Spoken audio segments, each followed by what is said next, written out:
Good morning guys and welcome to 5th Generation Hobby Shop. Welcome to another unboxing and review. Ngayon, mag-unbox tayo, quick review lang tayo ng airgun pistol. So, this is the KWC P08 TLB or Tagalog Blowback airgun pistol. Bali, steel BBs po ang bala niya, 4.5mm. Ito po yung bala niya. Bulitas po yan, bulitas po, steel ball 4.5mm. Ayan.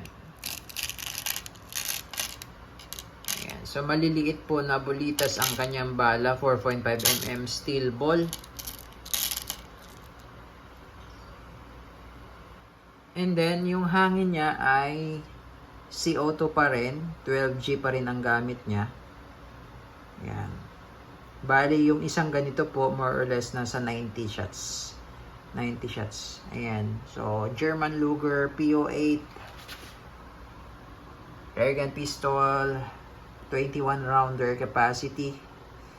And with hop-up system. Blowback. This is full metal po. Full metal.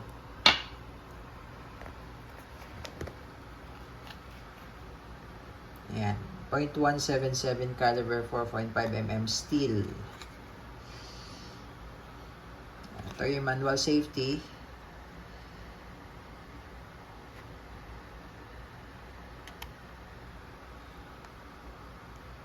Yan yung sight. Ayan. Made in Taiwan by KWC. Okay, this is airgun po. Airgun pistol, not airsoft. Yan, airgun. Pakita ko lang sa inyo yung TLB. Okay, this is the magazine, 21 rounder capacity, CO2 mag. Ito yung TLB. Yan, Tagalog. Okay. Yan yung Tagalog blowback. So pag pumuputok po ito, gumagalaw yan.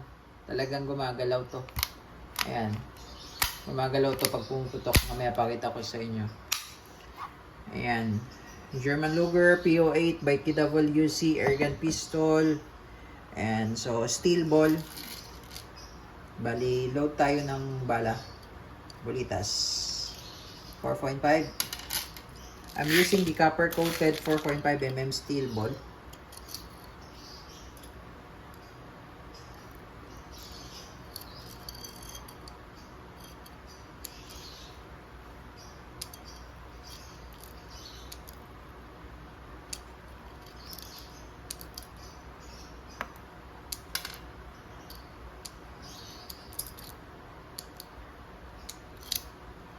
Ayan.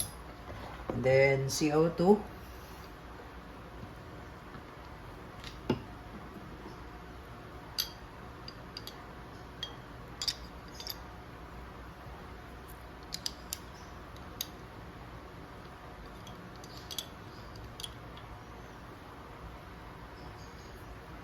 Okay.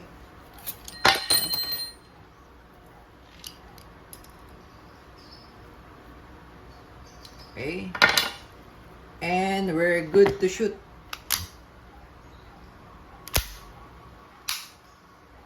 KWC P08 airgun pistol.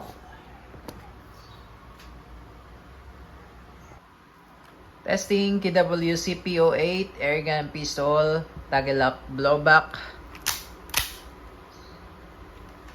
And firing.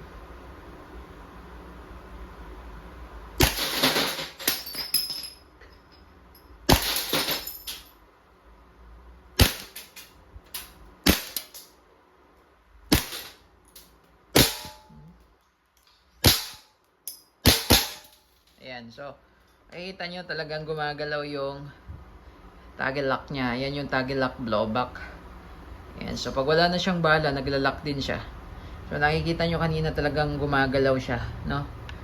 Hindi siya nag-i-steady, talagang gumagalaw yun. Okay, so yan, wala na ang bala yan. Ibig sabihin, wala nang bala yan. Yan, pero may CO2 pa yan. Yan. Yan, mga classic na baril. Yan. Okay, so this is airgun P08 by KWC Tagilock blowback. So, kita nyo naman, oh. Durog.